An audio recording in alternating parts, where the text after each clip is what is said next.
Hey, what's up, everybody? This is your man, Ant Walker, here for Sherdog.com, and you are watching episode 4 of The Trenches, the live chat. So please go ahead, throw us your questions on Twitter, throw us your questions on the forum, throw us your questions on the actual YouTube chat. We're here to take them all, man. We're here to get it on.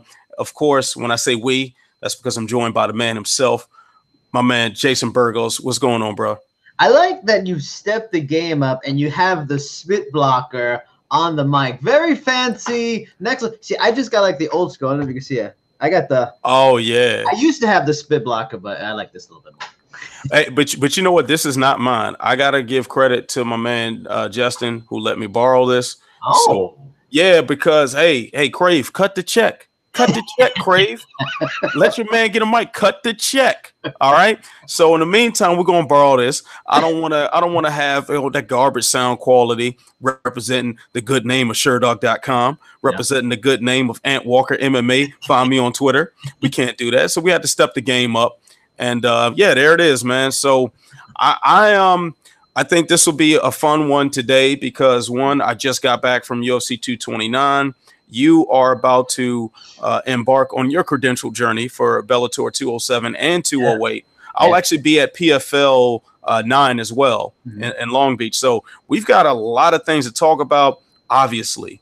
So I guess before we go into questions, let me just give a good little overview of what the scene was like in Vegas for UFC 229. So obviously the biggest card in mixed martial arts history, according to the pay-per-view buys. I think now they're saying it's like 2.4 million, which shatters the previous record set by. Good, but it's nothing like, oh, it's going to be bigger than McGregor and Mayweather and all that hyperbole this guy was talking about. Yeah, I mean, we can't take that at face value. We definitely can't take that at face value. But 2.4 million is still crazy. Yeah. That's still ridiculous. Remember, there was a time when a big pay-per-view buy was like 100,000. Yeah, so to be at 2.4 million. That's really crazy.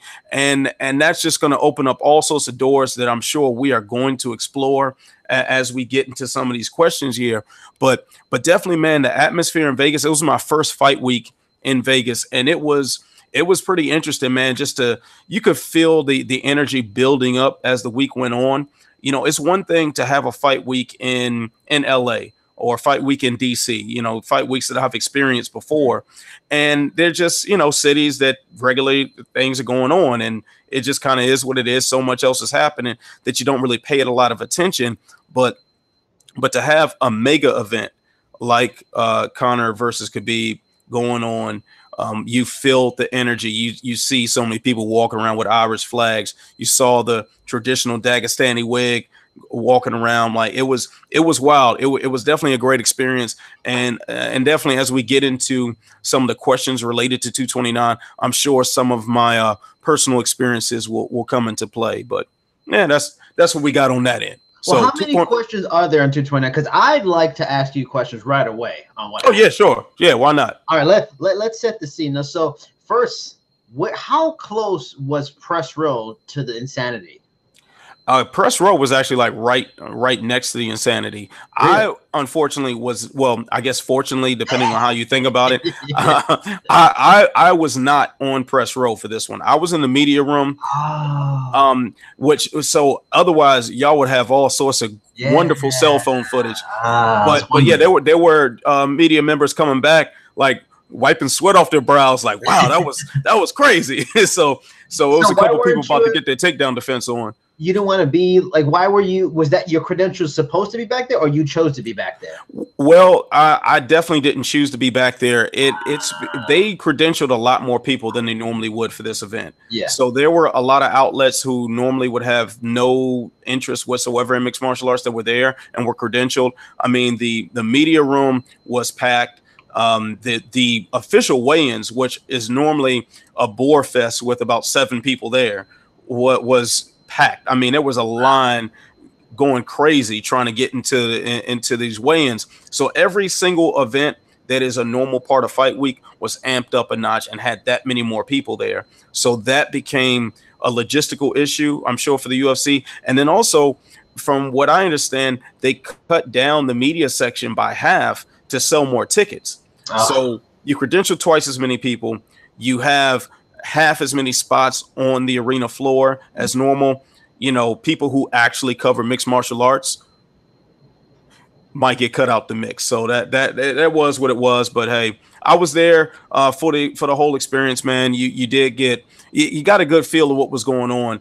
Even better than Staples Center, I think, being in that media room, because at least with they had like a outdoor tent set up outside of T-Mobile, but it was connected to the arena, and you had to walk through some of the arena, like go to the bathroom and stuff like that. So you got a feel for the energy in the building. Okay. Much more so than Staples Center, where it was kind of like you're like in a dungeon somewhere in the bottom of the place, and yeah, you might hear cheer every so often, but nothing like so far the best venue that I've covered, at least from a media standpoint, was the Honda Center, which that media room was literally right off the arena floor. You heard everything. I also had a seat at press row, so I did get to sit there for the title fights, and that was a pretty dope experience, man. But have you covered an event live so far?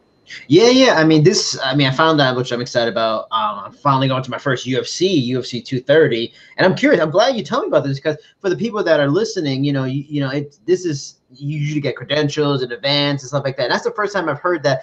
When you got your credentials, did it say like, oh, you will be seated in the that area, or did it just say, confirmation you have credentials for the event? It just confirmed that I had credentials for the event. I actually found out, I think, the day before the event where I was going to be seating, where I was going to be sitting. And also, they had another tier of credentials too, which was some sort of media bridge is what they called it. And they had some elevated position that was kind of like halfway up through the arena. Yeah. So if you follow any media members on Twitter or Instagram or anything, if you saw any photos or videos and anything that were above the cage, that's where they were sitting most likely, unless they snuck into the arena and just kind of blended in as fans. But I don't know anything about any foolishness like that. You just nah. I mean, but that's interesting. I mean, it makes me, I'm excited. But yeah, I've been to live events. I've been to 3 Bellators before, press row, which was I have interesting stories, because the last Bellator I went to, they were great in that it's always been at the Mohegan Sun in Connecticut, and they had one long row for everybody, which is great. So that means you get your space, you can plug in, charge up your laptop and stuff like that. But in previous years, they had 2 rows. So that very first year, my first ever credential big event, I had the desk, I had space. I was like, oh, this is amazing, I love it. Next year, I had the back row, so I had laptop on the lap, like that. Oh, that's wild. Oh, you can't work like that's wild. Really big guy next to me, so it's like this. Then to my left was straight up Republican, no disrespect to Republican, but Republican, Trump-liking kind of guy with bad breath. It was not a good situation. But and then I've been to PFO, which was cool. I've been in different venues. I went to one that was in the theater at Madison Square Garden, and then one that was in Nassau Coliseum, which is where the Bellator is taking place. And that should be interesting, because that was like half of it was like, curtained off kind of thing. They were only using half of the arena.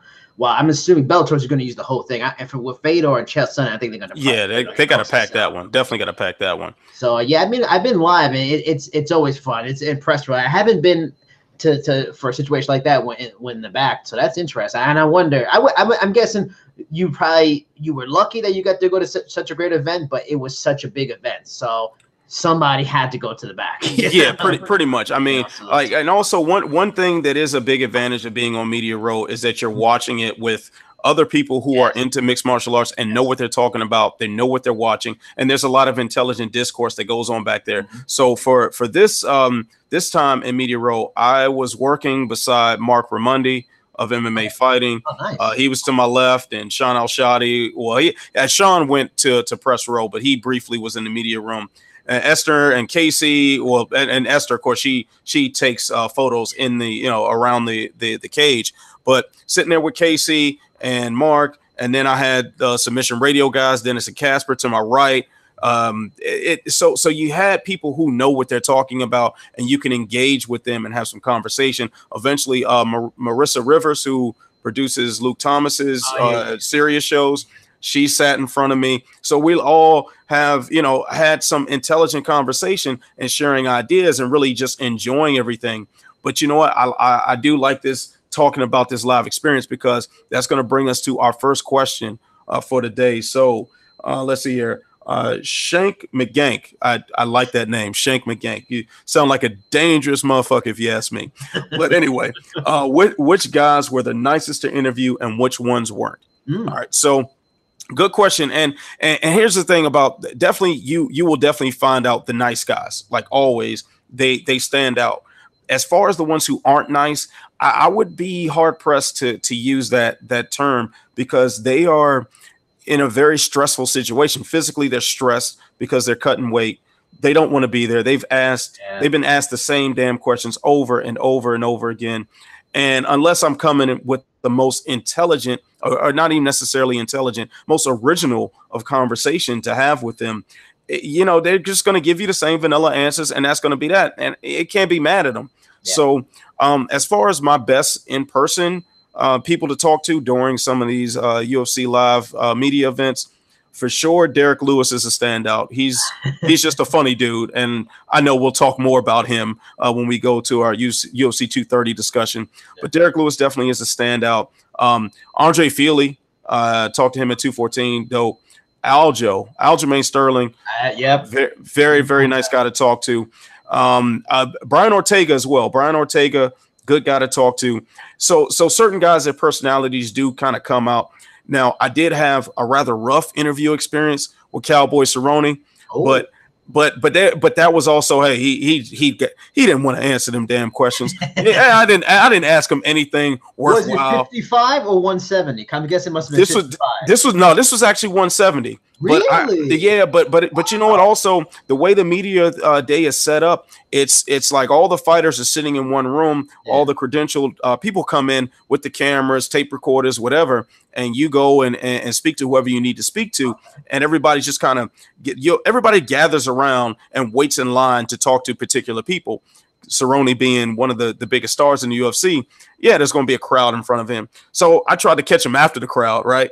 Thinking, all right. So I caught him after the crowd, but he had been all answered out. He didn't have nothing left. I definitely gave Ricardo Lama some trash ass questions too. So But so unfortunately, some of those are also on the Sherdog YouTube page. So don't check those out and judge me. Check out the Aljo one and the Brian Ortega one, and judge me from that and the articles that we got out of Media Day for 229. That's how you judge me, please. All right, all right. So let me ask you, man. Same thing. So who have you found it very easy to talk to? I know you haven't necessarily done a lot of media days, but you interview a lot of people for the site, and you come up with a lot of great content for us. So who are some of your standouts on the plus side? I mean, I'm lucky in that, that's like my main obligation to interview people, but I'm interviewing mostly like a week before even weight cutting. So like 2 weeks out and whenever. So they're in a better mood. Like I haven't had to deal with that difficulty of interviewing people, when it's weight cut, because I can imagine it's got to suck. And then you hear about how difficult it is, and no one's in a good mood. They just want to eat and drink water, So the most fun I've had is honestly, I've talked to some good people. Even before I was with Sherdog, I did like a podcast with the ATT strength coach, Phil Deru, and we talked to like Ioane and Jacek and Tyron Willie. No, those are cool. But some of the people I like the most are the more, the lesser known stars, or because those people, you've already got their story, so you want to ask them more about their story. And those have been some of the most fun conversations, like Herman Torrado from PFL, learning about him growing up in Guam and how he got into MMA, and he was like beat up by a cousin in his first training. Those are always the fun stories, those journeys. Or Kelvin Tiller from PFL, growing up in the in the streets of Topeka, Kansas, and like street fighting. And because those people who are not stars yet, they seem more willing to talk. They're happy to talk to you. Those are the people that are like thank you for talking to me. Like a Matt Schnell was really cool to talk to from UFC, like saying thank you for talking to me. I appreciate what you do, because there's a lot of fighters that like Donald Cerrone that day that probably weren't real proud of, happy of what the media does. But Truck Gordon from PFL, who's a cool guy. Aljamain, talked to him, very fun guy, gave some good quotes and stuff like that. The 5 interviews I did this week, so if you haven't checked out, go to Sherdog.com. I have 5 interviews for Bellator 207, 208 with Roy Nelson, Sada Wad, Benson Henderson, Lorenz Larkin, and Czech Congo. Czech Congo, super nice, though he definitely doesn't like people that does steroids and doesn't like the fact that he's not in the Grand Prix, and I asked him about that. Benson Henderson was a cool, but you figure for a guy that's been so big for so long, he's kind of like used to it, so it wasn't like as interested. It was like, yeah, giving the basic kind of answers. Sada Wad, very cool guy, but it's usually those kind of people. I mean, I'm sure there's super nice stars that I haven't talked to yet or whatever, but the people working their way up or still grinding to get to that stardom are always the most fun kind of people to talk to. Yeah, you definitely find some of the better content. It may not necessarily draw the most eyeballs. Yeah. When you're talking to some of the guys that are lower on the cards, but you definitely get the better meat of content. Yep. You talking to Kevin Holland at 227, man. The guy was just a lightning personality. Yeah, talking to Tony Martin at 229. Who won his fight on, I think that was the curtain jerker of the evening. And I interviewed him for Sherdog Radio once before, and he's a solid dude. He's a good guy to talk to as well. So yeah, it's a lot of, I mean, for the most part, the personalities we deal with in mixed martial arts, at least with the fighters are concerned, they typically are really cool people. Yeah. They tend to be very easy to get along with and whatnot. It's just a matter of what days you catch them.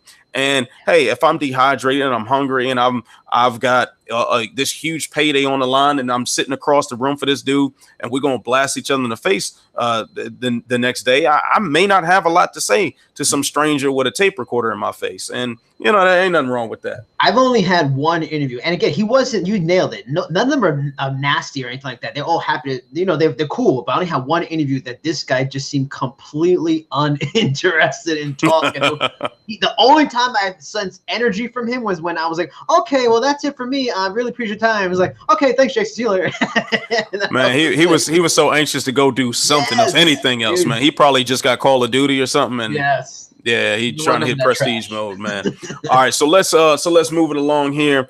First of all, before I go to the next question, I'm gonna give a shout out to my man Matt Hunter, who's on the YouTube chat right now at Mixed Combat Radio. It's a dope program. He's a smart guy, knows the game, boxing and MMA very well. So check him out on his YouTube channel. He's got a show that doesn't compete with our time, so we can plug him. All right. So our next question is from we've had a question from this guy before. 315 MMA fighter. He says, "Sup, Ant? Good to see you again, bro. Please give me your thoughts / analysis on the pure domination Khabib displayed before the world against Conor. Why didn't Conor's left hand in this fight like so many others, in your opinion?" All right, so I'll go ahead, start this one off, and please feel free to interject whenever. I think we can credit this to several different things. First, it had been a year since Conor McGregor had fought in mixed martial period, but 2 years since he fought in mixed martial arts. So everything is going to be a little different. Also, he's so you're starting in, you're trying to get your legs under you, not quite as sharp, maybe because you're a little ring rusty. But then on top of that, you're fighting a savage of a human being, a man who has ridiculous strength and incredibly skilled, and he's relentless with his pace and highly aggressive, and the emotions and the heightened eyeballs. Like there's just too much to unpack to point to one thing and say this is what went wrong. However, from my standpoint, looking at the technical aspect of it, although this was, some people were saying like, yeah, Conor should really go forward and press the action. I think it should have been the other way around. I think Conor would have been better off playing the angles and not going outright aggressive. I think it would have been better if he forced Khabib to come into him, and that way a lot of the flaws in Khabib's footwork and his striking would be more apparent. You see those shots coming from further away, and you don't open up the possibility of Khabib getting those easy clinches on you, which end up getting you pushed up against the fence and getting you manhandled, as what we saw. But what do I know? I'm just a wage worker. What's your take, Jason? It's tough. Like I get what you're saying, but you're kind of damned if you do, damned if you don't with Khabib. If you come forward too hard, you can open yourself up to a takedown. If you lay back a little bit, maybe he pressures you up against the cage. And up against the cage, I was reading an article with John Kavanaugh, McGregor's coach, complimenting him that he's excellent at getting his takedowns from the cage, and he appreciates it. So if he can get to the cage, it's a tough thing. The interesting thing I took away from it is, and it reminded me a bit of the George St. Pierre, BJ Penn 2 fight, and that was their game plan. Conor had his moment in the third round. We all knew he was going to get taken down. In the second round, he got beat up, but Conor got back to his feet at the end of the round, and it was interesting. Like, oh man, this may be a momentum switch. And he had his moment in the third round where he stuffed a shot. He was starting to land some punches, but you can't forget, like everybody just thinks, oh, you take him down, you beat him on the ground and pound, you submit him, that kind of stuff. Just the tiring of your body, the fatiguing of your body. And in that third round, the fatiguing of him working his arms, the lactic acid building in his arms from trying to fight these takedowns, get to his feet, all this stuff. He just didn't have the any kind of stank on his punches. Like, he was landing the shots, and I was getting a little worried, but I was like, then you realize there's nothing behind it. And then once you're realizing, and Khabib realized it, he started doing like, come on and hit me, which who does that to Conor? No one, because there wasn't much on his punches. And I don't, even for a rematch, I don't see how it doesn't happen. But John Kavanaugh did say in the same interview, maybe he felt that they trained too hard not to lose instead of trying to win. So maybe he feels there are adjustments they can make. But yeah, it's a tough one. I mean, like what you said, maybe that's the best thing. You can't go forward. You got to go back and play smart, a lot of footwork. But it's a tough matchup. I think that's why he was the favorite, and I think that's why he won. He did what a lot of people thought. It's a bad matchup, though. If he fought Ferguson, I feel that would be a better matchup for someone against Khabib. So, but we'll see. Yeah, we'll see what happens on that end, and then also another thing too, man. If for everybody who's listening, anybody who's watching who has actually trained before, or I should say, for people who haven't trained, one of the most tiring experiences you can ever have is getting taken down or getting clinched up against the fence or clinched up against the ropes, fighting your way back away from a grappling position to back to a stand-up fight. Your punches lose a lot of sting. They lose a whole lot of sting, and it takes a fair deal of getting used to that and hard training and having your cardio up top notch for that not to affect what you have. It's a pretty rough experience when you get back up from the ground or you get off that clinch and someone's really been putting their weight on you and bullying you, and then you go back to throw that jab, and that jab just doesn't have that pop behind it anymore. That's what's going to happen, and I think that's what happened to Conor. Now, if they did rematch, which actually gets into the next question. So before, let me not even go down that train. We're going to read the next question. Yeah. All right, so we got a question from this is a very unique name. Individual thought patterns. Okay. So we've got a free thinker right here. What would your advice to McGregor be right now as a next opponent and approach? So Jason, I want you to take this one first. A next opponent. I keep on hearing Nate Diaz, but I don't know if I want the Nate Diaz fight. I mean, I guess that makes the most sense. Tony Ferguson is not going to happen. It's a tough one. Maybe since the fight fell through and it's not going to happen, what about Dustin Poirier? Again, he beat him the first time, but Dustin Poirier's been a lot better at 45. I'm curious to see him get a second shot, what would happen, but it's a tough thing. I mean, I would love to see Tony Ferguson. It's weird. I think Khabib could be Conor, but I think Conor could be Ferguson, and I think Ferguson could be Khabib. Like the weirdness of MMA math.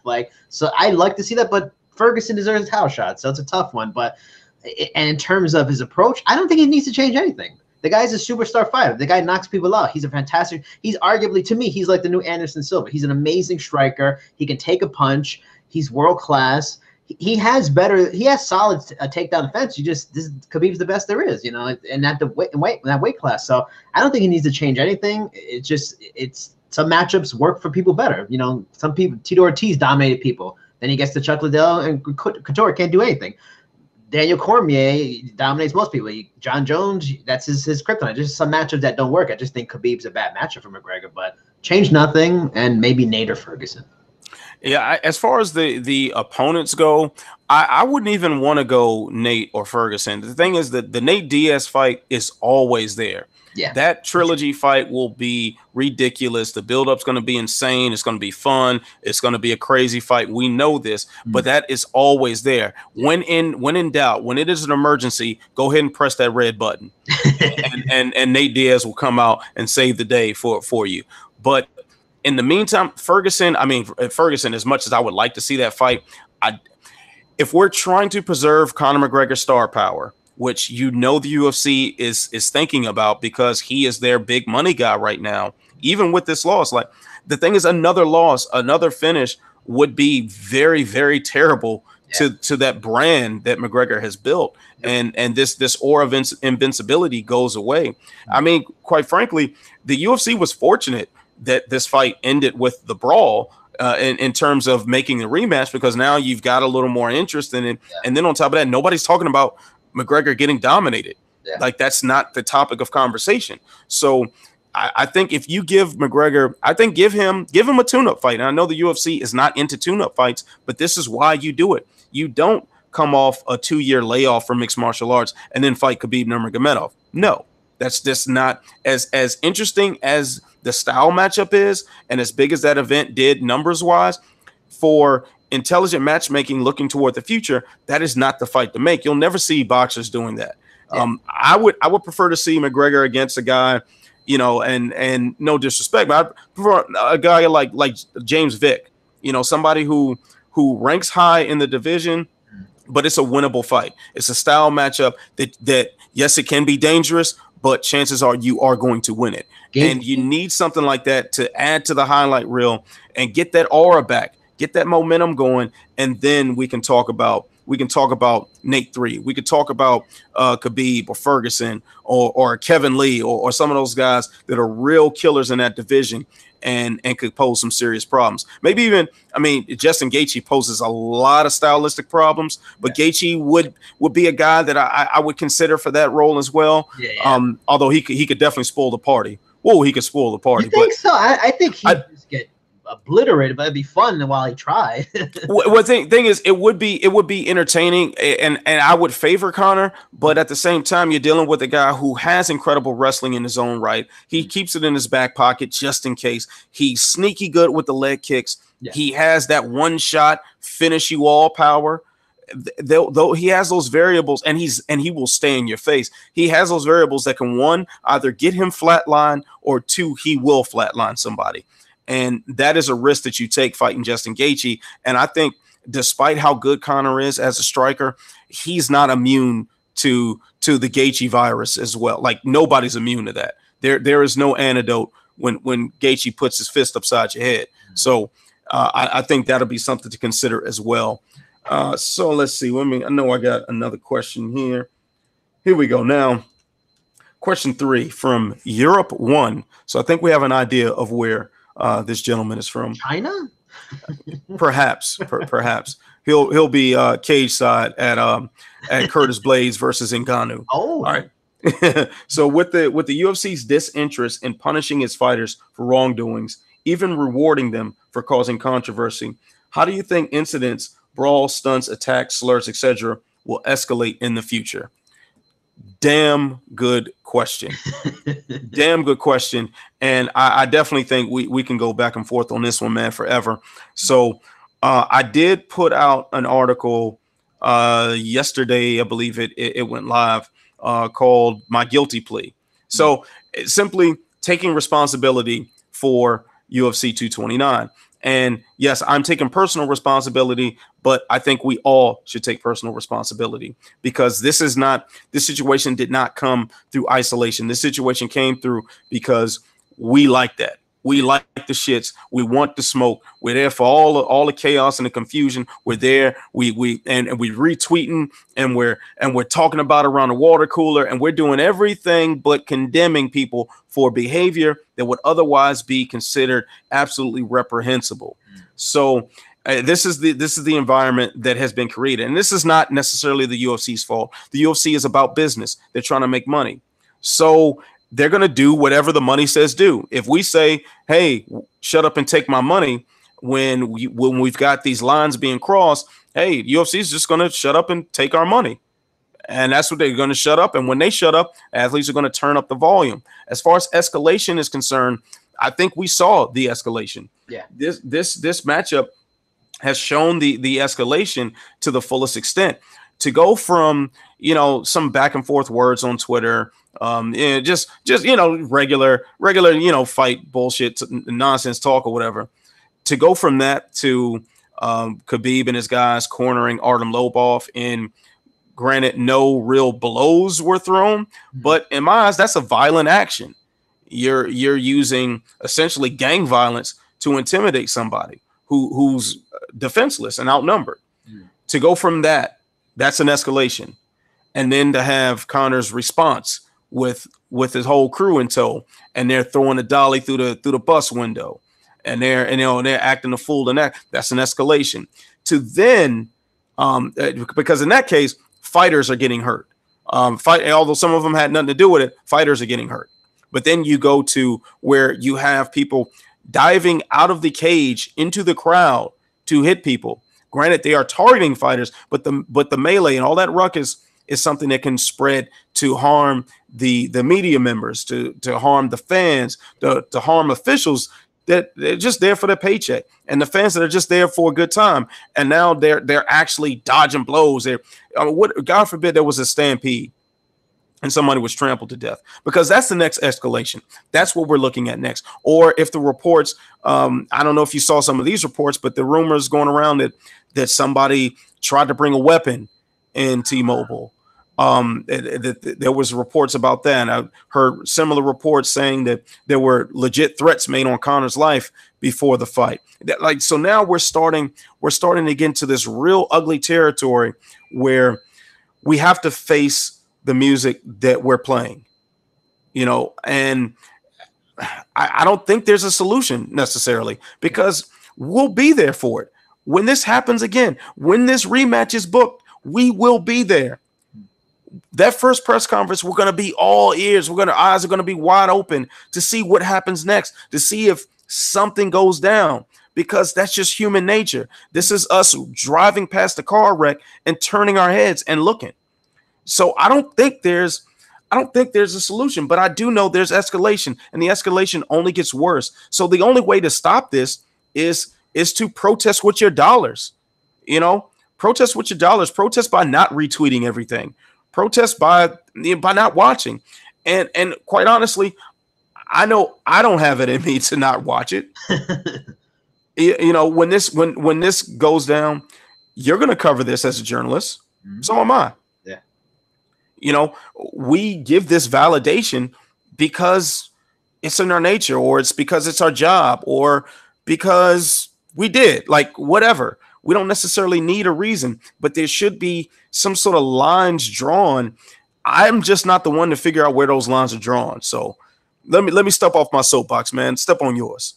And what you said is true. I mean, the journalists are put in a tough spot, because all we're doing is giving the audience further information and a different perspective and look at what they want. So in the end, we're working for the audience, and the audience wants to see it. And this will never change. If you follow boxing for its existence, worse things can happen. I mean, for God's sakes, a Holyfield Riddick Bowe, a dude in a propeller parachute thing flew into the arena when the fight was going on. I mean, you had Mike Tyson said, "I'm going to eat your children." It's not going to. I mean, it's just probably new to MMA fans. If you haven't followed boxing, you haven't seen it like that. But boxing, you have seen stuff like this happen. I mean, hell, Ron Artest went into the crowd and started fighting people in NBA. And that's the thing I was going to say. That's a sad thing for us as journalists and as fans. And I remember many times Dana White saying, "Oh, this is going to be the biggest sport in the world." It's not. It's because it's only for a limited audience. This is not for kids, because as much as people liked Derek Lewis saying the whole hot balls thing, do you really want your kids watching some dude that saying my balls are too hot and taking off his clothes in the octagon? There's too many cursing, and if you want to be the NFL, you have to clean it up. And they're never going to clean up, and that's what makes it fun. But for us as journalists, it's unfortunate because the job opportunities will always stay limited because it won't be on this bigger stage where it gets covered and you need a beat reporter for all these different angles like all these other sports. And that's the unfortunate thing.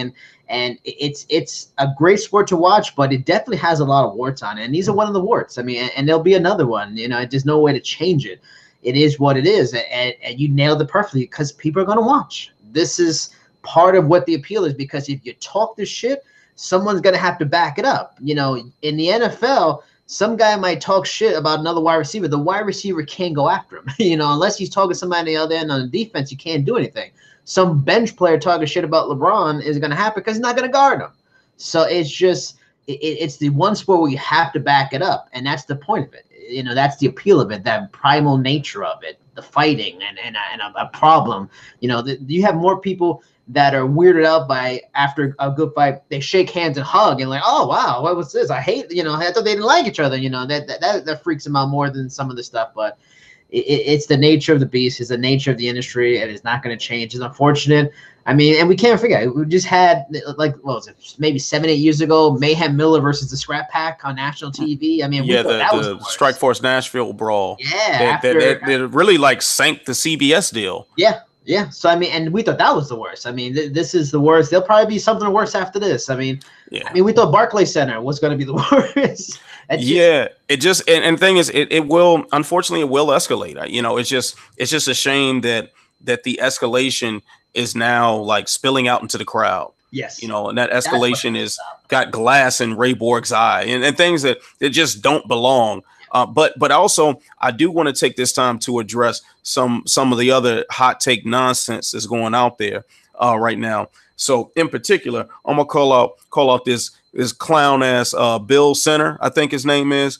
I want to say he's one of the Padres. Old guy journalist with a Padres thing. Man, Twitter was flaming that goofball the fuck up, and I was all there for it, man. World War II ass out of here. Yeah, like total trash. Because when you have hot takes like that, where it's like, oh, this is why I like boxing and I don't like MMA, and this is why. Like, okay, first of all, you don't know shit about shit when it comes to combat sports, because boxing has a much worse track record than mixed martial arts on this. Like, you just brought up the fan, man. Bo Galata, that brawl was out of control. Yes, I was watching that. Tyson biting dudes' ears off. Like, there is a lot of chaos and confusion and horrible things, and boxers that have killed people and beat the wilds. Also, all the ugly things that we've seen in MMA, we've seen times 10 in boxing. So don't use boxing. A gorilla. Yeah, it's like for real. Like some of the most horrible, racist, terrible things have happened in boxing. Okay, and that's no knock on boxing, because that's unfortunately that's the nature of the beast. Same way it is with mixed martial arts. But at the same time, we've seen all this ugly shit from other sports, including baseball. Bill Center, you fucking clown. We've seen that in baseball too. How come you didn't leave baseball when the bench gets cleared out for a brawl? How come your punk ass is still talking about baseball? Like, so let's not start using selective outrage. Let's not start closing our eyes to the bullshit and whatever we like, and then opening it to the bullshit we don't like. Like, come on now. Like, let's be real. Let's be all the way consistent about this. Brawls and misbehavior is a part of sports. It's a part of entertainment culture, period. You're not going to get rid of it. Unfortunately, it is what it is. So you can pretend that, hey, oh, well, I'm going to stand on my soapbox, and these fighters, these MMA fighters, dirty, bad fighter. But let me turn on this baseball brawl, and let me talk about that from my outlet. Let me go ahead, put that on Sports Center top 10. To see these baseball players out here fighting. Or how about let's watch a hockey match where they just beat the hell out of each other with piss poor technique, by the way. Yeah. At least when we watch people beat the piss out of each other, it's got good technique. Okay, so miss me with that. Miss me with all that bullshit. Your sport is not above any other sport. Every sport has its horrible things. Every sport has its good things. So knock that shit all the way the fuck off. And once again, I'm going to step off my soapbox. All right. So fuck you, Bill Center. All right. And so anyway, next question is Khabib going to get stripped of his belt? If that happens, what do they do with the lightweight belt? I think Dana already said 100% it's not gonna happen anyway. Yeah, I mean, I think we'd have to wait on what the athletic commission says before we get a definitive thing. But I think they'll throw an interim tag on something before they actually strip Khabib, especially if it's a suspension that's worth waiting for. Another factor to consider too is whether or not his visa is going to be in jeopardy. I doubt it. I highly doubt it. But we do have to at least consider that possibility, since his father can't get a visa into the country and has applied like every chance he's gotten to corner his son. So we've got to at least open up that conversation. I asked Dana about this at the post-fight presser, and he pretty much no-selled it. He said that because I presented the scenario, said, hey, what if his visa is in jeopardy, but the athletic commission clears him to fight? What will you work with him as far as just fighting overseas to defend his belt or whatnot? And he said he hadn't even thought that far. Quite frankly, I don't think that is going to be a very viable option, because the big fights, the big pay-per-view money is always in Vegas. And at the end of the day, it's about the money. So yes, you can put on a big card with Khabib in Russia, but that's going to be a disaster for North American pay-per-view buys. Maybe you could throw it on Europe, but once again, a disaster for North American pay-per-view buys, unless you put the card on at 3 a.m. in Germany or whatever. But still, man, yeah, you can. Well, Canada. Hey, if you can't get into the U.S. because of criminal behavior, you damn sure ain't getting into Canada. We've heard so many stories just within the MMA realm about fighters having trouble getting into Canada. I believe at one time the Diaz brothers were having trouble getting to Canada. I believe Eddie Bravo also talked about his difficulties getting into Canada because he carried a gun for some old security job or something, and he got pulled over and they found the gun, and I guess he didn't have his work ID on. It was some sort of bureaucratic mix-up that he shouldn't have really had to deal with. But at the end of the day, he tries to get in Canada and he runs into roadblocks. Like they tried to kick Snoop out, so I kick Snoop out too. I mean, I kick him out the commentary booth. I mean, hey, he can jump on his mic and, you spit some fire, man. Snoop is one of the greatest all-time MCs out there. But no, not in the commentary booth, my guy. That's not your lane, my brother. But anyway, yeah, so I think that we would have a logistical nightmare that, quite frankly, the UFC probably wouldn't put up with, and especially if all it leads to is another opportunity to throw that belt back on Conor. Yeah. I mean, I don't think there's any worries. I don't think it'll be a visa issue. I mean, it'll be interesting because we'll really get to see the favoritism if there is it, and we will think there is to Conor, because if Conor can do what he did, straight up chaos, mayhem, like almost gang violence in a public on a private grounds, get a slap on the wrist from New York City criminal system, slap on the wrist from New York City Athletic Commission, slap on the wrist from UFC, didn't even get suspended at all. And this dude fought one guy in the crowd who was provoking him anyway. I mean, it would be ridiculous. If he gets 6 months, I think it's ridiculous. I mean, if he gets stripped, I don't think it's going to happen.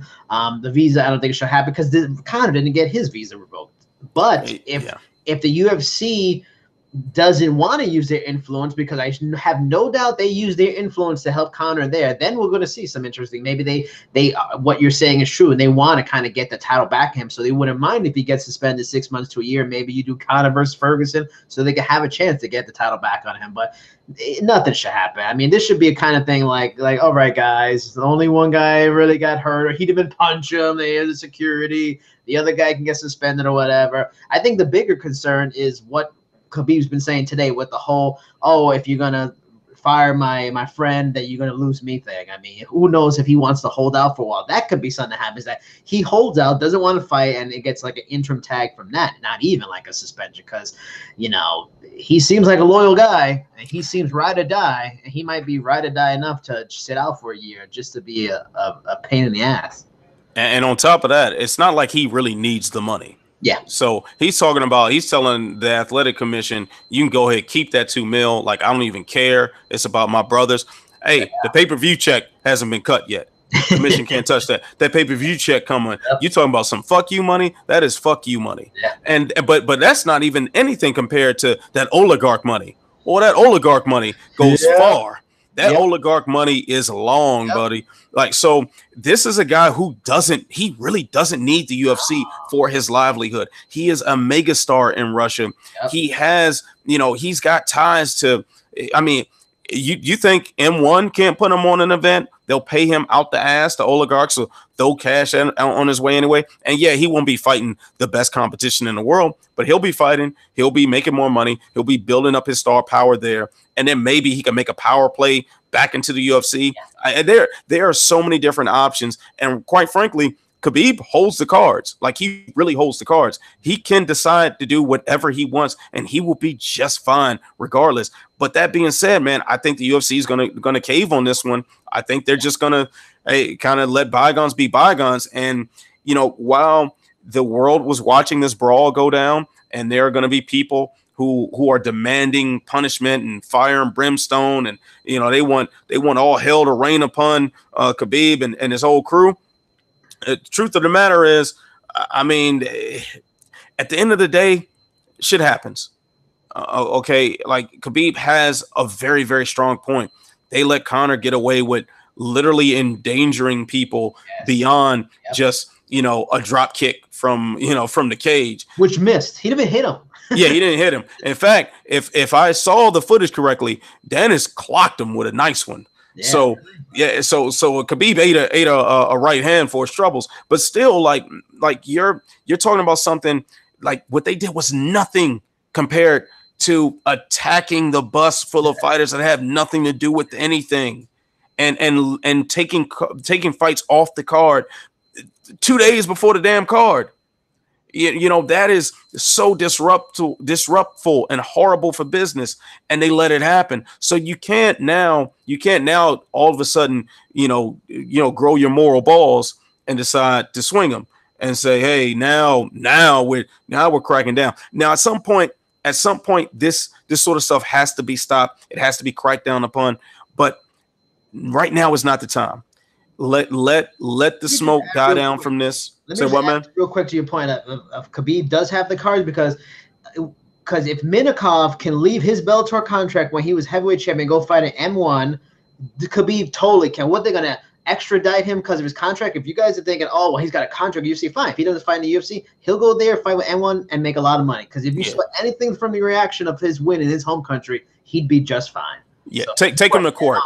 The guy was just having lunch with Vladimir Putin. Exactly. Take him to court. Like, what are you gonna do? What are you gonna do to him in a Russian court? Like, sorry, not happening. You got billionaire friends. Like, come on. Yeah. Total trash if you think something gonna happen from there.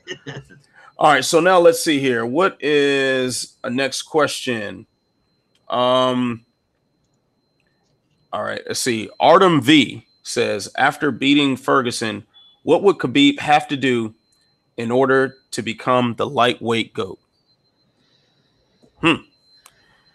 Ah, man, another GOAT discussion. And it's crazy that we're having this GOAT discussion again. I mean, no matter what way this fight turned out, we would be having a GOAT discussion. If Conor went out there and slept him, all the GOAT conversations are rolling in. It is Billy Goat surrounding the microphone.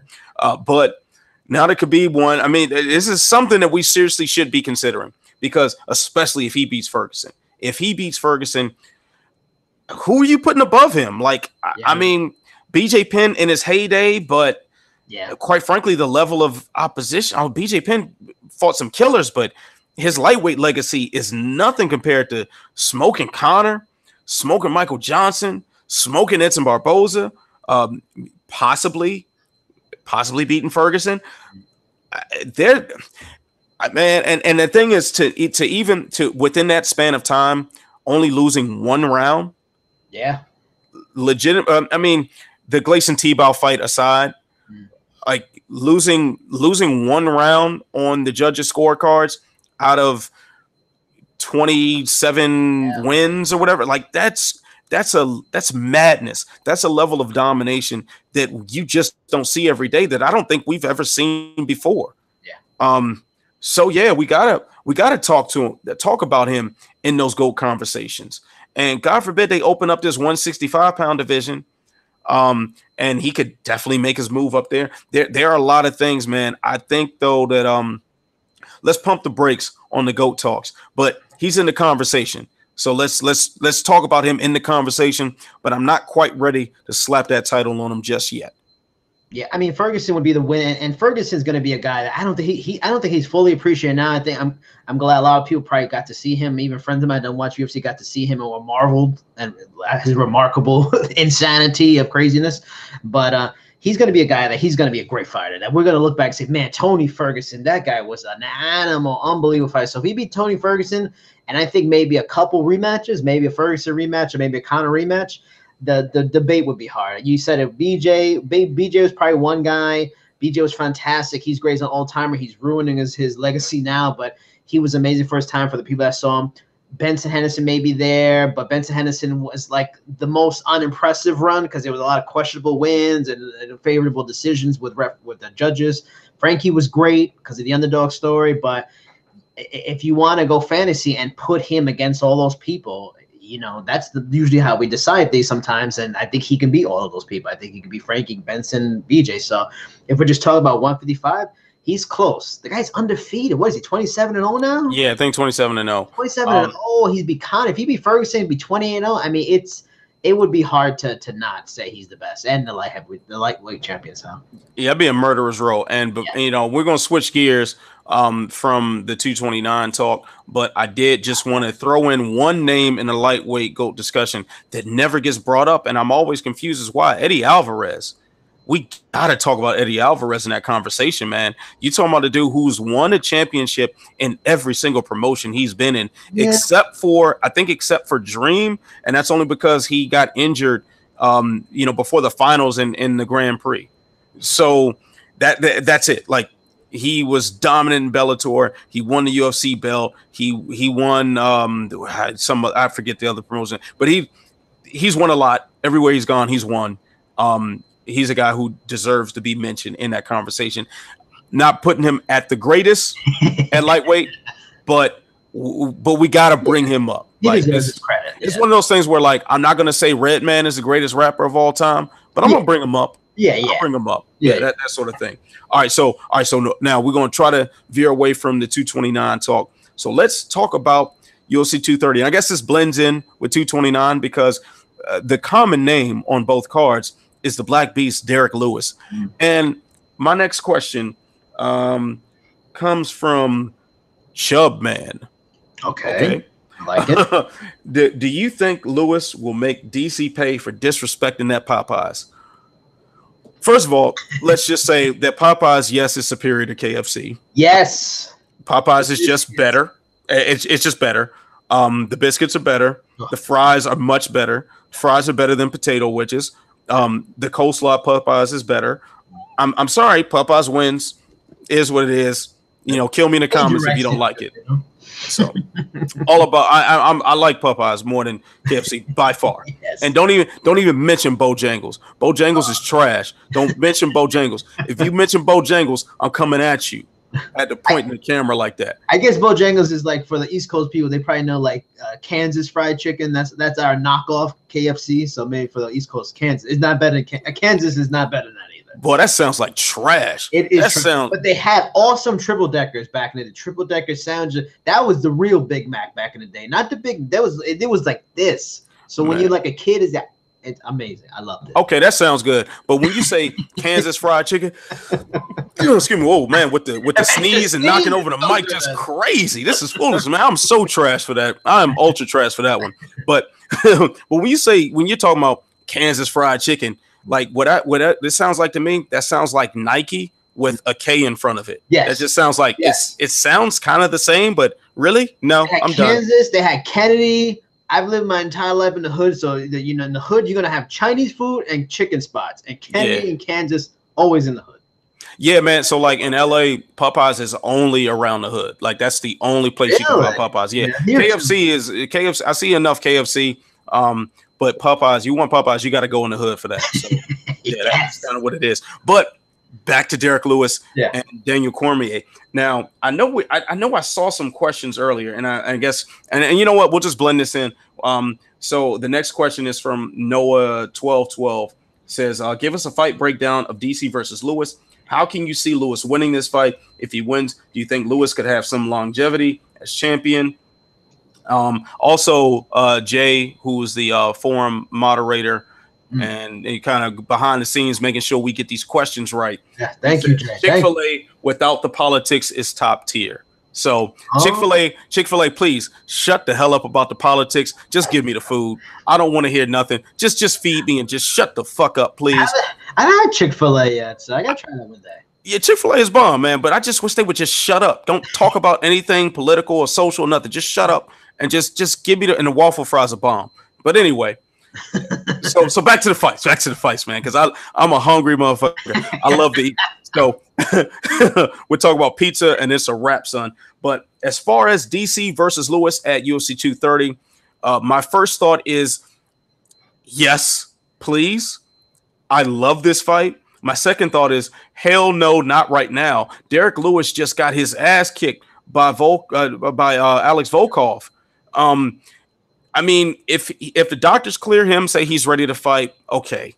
But I worry about, and especially with Cormier talking about his hand was busted up and he needed some more time to recover. I mean, I know they threw them a truckload of cash to make this happen. I think DC said that he's getting paid like over twice what he made to beat Stipe. So you know the money is there to save this Madison Square Garden card. But as far as the matchup itself goes, you know, you can't quantify what Derek Lewis does. We can sit here and say that Daniel Cormier is going to steamroll him. And quite frankly, if you put a gun in my head and make me pick, I say Daniel Cormier submits him early second round. I think he would take him down, wear him out for the first round, land some good ground and pound knees to the body and whatnot. And then by the second round, Cormier take him down again, maybe set it up with some good boxing, get him to the floor and sink in and choke. That would be my first assessment. But Derek Lewis can get thrashed for the first 24 minutes and 59 seconds of a fight and then kill you at the end. I mean, that's it. He has made a career of that. Volkov was destroying this man. And somehow or another, he lived to tell the tale while Volkov was staring at Tweety Bird around his head. I mean, this is going to be great. I find this personally very difficult because I think both gentlemen are very nice guys to talk to and very hard to not like once you're around them and you find yourself in conversation with them. It is very difficult to not become fond of either one of these guys. So this is one of those fights where I don't want to see any one of them lose. I don't, but it's got to happen. If I had to pick, it's got to be DC coming out as the winner. But damn, I can't wait for the first commercials for this. And Derek Lewis, he is coming for his Popeye's revenge. And yes, please. Please. I'm going to defer on this. I do want Derek Lewis to lose. Now, nothing against Derek Lewis. Seems like a funny guy, nice guy, you know, balls, comment aside. He kind of makes me mad because I feel like his run right now is a weird farce of a like hot streak. And it's not to say he's not good. He is good, but I know this is not as good as he can be. He is not healthy. This guy retired like 3 fights ago with was supposed to be a debilitating back injury. And then he came back like 3-4 weeks later. I think he probably realized I'm not going to be able to make this kind of money doing anything else. I need to make this last. And they even mentioned in the beginning of the fight, before that fight started, that he said that he's been doing a lot more stretching beforehand and his back's been feeling better. He's trying all these different things. And it just, even the commentators, Dominic Cruz and Joe Rogan were like, I don't know if that's really going to be the problem, the fix to this. Like, he needs to go get a surgery, see if he can fully come back and be the guy. Because 3 or 4 fights ago, he was impressive because he's so large, he's so athletic, and that guy has started to dwindle away slowly. Like the Travis Brown fight, he kind of got hurt to the gut, came back and won it. No disrespect. Roy Nelson fight, I will say this at the end of time, I thought he lost that fight. That's why I think DC will definitely beat him rather easily, because if Roy Nelson can get him down, DC is going to really get him down. And then the Ngannou fight, most people was a clusterfuck and they blame Ngannou, but that was a bad performance by him too. Then he comes into this another, honestly, bad performance. He got trounced for the most part by Volkov, other than getting fully knocked down. But he got hurt a couple times, dominated, and Volkov just made, like, he was very unimpressive for 14 minutes and 40 seconds, and then Volkov won. So it's a weird thing. Like, he's hanging around the picture as this top talent, and I don't think he's really as good as he could be. And it's a shame because I wish he can get the surgery and see what happened. Because he's not gonna get better. It's gonna diminish. I mean, also he said he only trains 30 minutes a day in training in the post fight on FS1. That makes me mad. Like, it's so good. Like, and is it because of his back? If it's because of his back, totally understand. Then you need to get that fixed. Take a year and a half off. He's still relatively young, especially for heavyweight. If not, it's like, am I going to root for this guy who's kind of just getting lucky and weird? You know, I think DC should dominate him. It's going to be fascinating to watch a guy that small throwing around a man that big and getting him down and holding him. The only thing that scares me is, I don't know if you saw the Newsday article. I think it's Mark LaMonica interviewed both of them about it. And DC said the way he knew that he was going to fight and his hand was okay, he just did some sparring and hit a bag, and he said it was fine. That's not a good enough test to me. What? If the doctor he didn't go read the Newsday article. It's on Newsday.com. His excuse for saying my hand's fine was just, I went and used it a little bit, seemed good. And that scares me. No doctor approval, none of that. So if his hand, come on, we already know AKA gets guys injured before they make fights. So I'm not confident his hand's going to be healthy to make it to that fight. If it is, how compromised in it? And we all know he's not going to beat him with fists. So if he already has one hand compromised, that's a problem. If he can't take him down because of his hands compromised, and Derek Lewis wins that fight because of it, it's going to just be like, oh my God. Everybody's going to be, Derek Lewis is amazing, but this guy took a fight he shouldn't have with an injury, and Derek Lewis did what Derek Lewis does and landed the punch, which is good, but it's like, that scares me. If DC loses for some dumb shit like that, it would make me so mad. I mean, everybody's making me mad. It definitely does suck that we're going to get this matchup without 100% version of both guys. Like that is something that I definitely don't like about the timing of this. And that's really the main thing I don't like about the timing. But I do want to disagree with you on a couple of things about Derek Lewis. I do think he is much more technically skilled than he gets credit for. He's, you know, part of his game is self-deprecating humor. Like he enjoys making fun of himself. He enjoys just making light of every single situation and just having fun, even at his own expense. So I think a lot of times when he is down on his technique or down on his cardio and whatnot, I think a lot of that is kind of a ruse. I mean, granted, he doesn't have the best cardio, but he seems to survive through it somehow or another. I mean, this guy has main evented before, so he's won a 4th round knockout. You know, he's gotten the shit beat out of him for 14 minutes and 40 seconds to come back and win. Like he's done some very amazing things. And keep in mind too, and I constantly bring this up. If you listen to me on enough podcasts long enough, you will hear me say at some point, the man got out of Gabriel Gonzaga's mount like 4 years ago. Yeah, that's true. You know, like the guy has skill. Now, granted, I think the back injury has hindered his progress a whole lot because he did, you know, that whole training for a half hour of a day. Hey, that ain't gonna cut it. And on the upper echelons of the fight game, and somehow this guy's cutting it in the upper echelons of the fight game. So we have not seen what he's fully capable of. But the good news is, he said this new back treatment that he's on. He said this in the post-fight scrum backstage at 229 that this new treatment he's getting, he's now upped his training to an hour a day. Oh, man, if it keeps trending in this direction, this man might train for an hour and a half a day. He's going to get Ferguson. Watch out. Money, everybody. Watch out. Watch out. Watch out, man. I tell you, like, this is one thing that I do like about Derek Lewis, especially considering what we just witnessed at 229, like how that ended. A guy who just brings a certain levity to the situation and just lets us enjoy things for what they are and just be entertaining. I had my moment of fun at the post-fight presser as a result of Derek Lewis, and we'll segue into the next question with that. So, our dude 92. He says, any inside info of how Derek Lewis got his balls hot? My friend's girl is asking. Yep. So there would be a question about Derek Lewis's balls at some point, and I'm not privy to a lot of what goes on with Derek Lewis's balls. Yes, I'm glad for that. I don't. Yeah, it's just not my thing. Just hey, not my thing. But I apparently I informed Dana White at the post-fight presser that Derek Lewis took his shorts off in the cage and said because his balls were hot.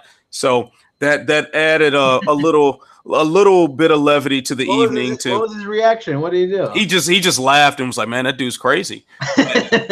and especially after everybody was talking about the brawl, that's all anybody was talking about was the brawl and the aftermath. That was good that we can look back and say, "Hey, Derek Lewis gave us one of the all-time great moments," and we're sure there's going to be more to come. Also, another thing, when I interviewed him for Media Day. So I was one of like 2 black guys that are there for this whole thing. So it's me, and I think Andreas Hale who used to be one of the Sherdog writers. I think we're the only black guys there at Media Day. So Sherdog's the only person bringing diversity to this damn journalism business. Yeah, it's pretty much just me. Good job, Sherdog. It's me, Andreas, Matt Wells. And Kel Dansby. I think that's it. I think that's all. That's all you got. Correct me if I'm wrong. Anybody, hit me up, Twitter. Yes. And black journalists represent. Where's the Latin journalists too? There ain't hardly any Latin journalists in this game either. Damn. Yeah, it's not a lot, man. So yeah, he when I go up and introduce myself, he says, let me guess, you're from BET. So there's that. I hope you said yes. I was just laughing, man. Yeah. All right. So one last UFC question right now from Q10. Oh no, this is not from Q10. This is question 10. I'm trash for that. Oh, I'm so trash for that. All right. So I don't know who wrote this question, but anyway, it says, what do you think about the UFC bailing on Shevchenko versus Eubanks at 230 to make Shevchenko versus Joanna instead at 231? So I'm gonna let you. I've been running my mouth for a minute, man. I'm gonna let you start this one off. Terribly smart. I mean, it was a terrible job, fucked up, but the smart thing to do. I mean, I think they realized, like, wait a minute, in period of a couple of weeks. One, we've alienated maybe our greatest female champion of all time by telling her we're gonna have her fight at 231 and go, whoops, no, never mind, Joanna, you don't have to do it. We got another fight. Your opponent's gonna fight over here for the title that you want. And then, like, the DC Derek Lewis fight that bothers me because it's a smack in the face to Stipe Miocic. The fact that he's not getting a rematch when every other favored champion will get a rematch, no problem. So smacking Stipe in the face and playing Joanna, it's like almost they realize, okay, we don't want to alienate 2 of our favorite fighters and our most popular fighters, so let's make the fight happen. It was the right thing. I mean, give credit to Dan Yanofsky, one of my friends with Double G Sports. I mean, he was talking about it. Like, it even makes sense. I get why they picked Banks, but like Chutkagan, I think her name is, I forget her name. She has a better record. I mean, there was probably better people you could have in that fight other than her. No disrespect to her, but like, she's 3-2 against Bullet. It just seems like, well, we all know where this fight's going. So at least with that fight, with Joanna, it makes more sense. It's weird that the title is going to be defended by people that have, just started the division or never been in it, but it was a smart thing to do. I mean, I thought they had more than enough on the 230 card as is. Let's not forget, Jacare's on that card against Brunson. Not Brunson.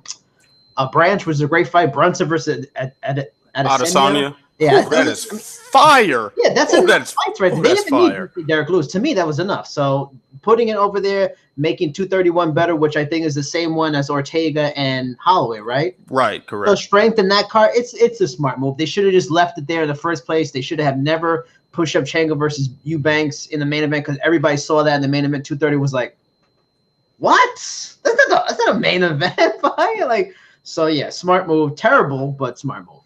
Yeah, and definitely, I think the only true victim in this whole thing is Sarge Eubanks. I mean, how shitty is that she gets promised this title shot, and they're starting to say, hey, this is what's going on. They're leaking this info to the press because if I'm not mistaken, correct me if I'm wrong. Now, I did check on UFC.com a couple days ago and stuff. I didn't see Serge Eubanks versus Shevchenko on UFC.com. I was seeing tweets of media members when they got to New York for Bellator, and they're not on the UFC posters for 230. They're not seeing Eubanks or Shevchenko on the posters and all. And I think they were trying to. I'm willing to bet that Dustin Poirier was injured a couple weeks ago, and they kept that on there, maybe entice a different main event. And now we've got Lewis and DC in discussions because everybody hates Shevchenko versus Eubanks. So now we can say, all right, Poirier's injured, that fight's off, but now this card is still dope. Yeah. Serge Eubanks got used. She got used. She has every right to be pissed the hell off. Yeah. Fortunately, at least she does have a fight on 230, so she will get a showcase in Madison Square Garden against Roxanne Modafferi. Of course, that's not nearly as high profile of a fight, but considering the position that she's in, to where Joe Rogan doesn't even know who she is. Hey, I'm from the DC area. She is a fighter from the DC area. I'm not too familiar with her either. Yeah. She trains with my little brother's old jiu-jitsu school. Okay. And I don't really know much about her. so that's really a shame. That she's in that position. She was promised something and then have it snatched away, and people are cheering. Like it sucks. It really sucks. So at least she has that showcase. Hopefully, and keep in mind she did earn a title shot before. So maybe she gets this win. Maybe she gets bumped in line to fight the winner of Shevchenko versus Jacek.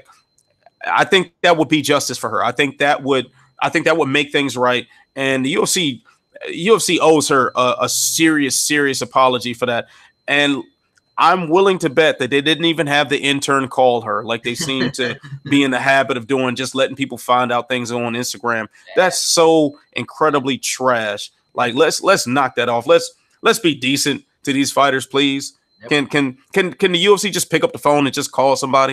Yep. But all right, so let's since we're going into a Bellator heavy weekend that you will be firsthand at, we're going to go with a Bellator question as we wind down on time. So it says, how much time do we have? Because I actually have a scheduled interview in 2 minutes. Oh, okay. All right. So quick, what's your pick for Sonnen and Fedor? Damn, I don't know. Like, Fedor should win if he's the better striker. If it went to the ground, I could see him submitting Chael, because Chael likes to get, he can get submitted pretty easy, but I just don't trust his chin. And Chael actually rocked Rampage, he rocked Anderson Magnet. He can throw a surprise punch and hurt people. So I don't know. I think Fedor should win, but to me it's a complete pickup. I just don't trust Fedor's chin. Otherwise, he's better than him everywhere. Yeah, I'm really at a loss for this one because I think Fedor at his best smashes Chael Sonnen, but Fedor is not at his best. No. And Chael Sonnen really isn't far off from his best. He's still essentially the same fighter. Yeah. I don't know. I thought Rampage was going to beat Chael. Yeah, I was wrong there. Too, yeah. So I'm kind of I honestly have no idea what's going to happen. But either way, it should be a good matchup. It should be interesting to watch. Hey, we get to see Fedor. Yeah, I will see him in person, and I'm so excited. He's one of my favorite fighters ever. Yeah, so that's one of those times where when we gotta turn on the journalist hat and turn down the fandom and just sit there stoic like Fedor. All right, so you do have an interview to get to. I have a wife to get home to, and that's pretty much gonna do it. So thank you everybody for tuning in. Thank you everybody for your questions. Appreciate it. The questions that are left over, I will write them up in the Ask Ant column tonight. So I'll pick out about 3 or 4 of them, and hopefully that'll be ready to publish tomorrow. And in the meantime, appreciate your time, appreciate the love. And Jason, where can the people find you? As always, on the Twitter right here, or on Instagram, Jericho Videna. And look, if you want a little primer for Bellator 207 tomorrow night and Bellator 208 on Saturday night, 5 articles. Roy Nelson, Lorenz Larkin, Sadawa, Benson Henderson, Czech Congo. Go look for them, read up on them. Benson Henderson, last finals contract, being a free agent soon. That's a big one.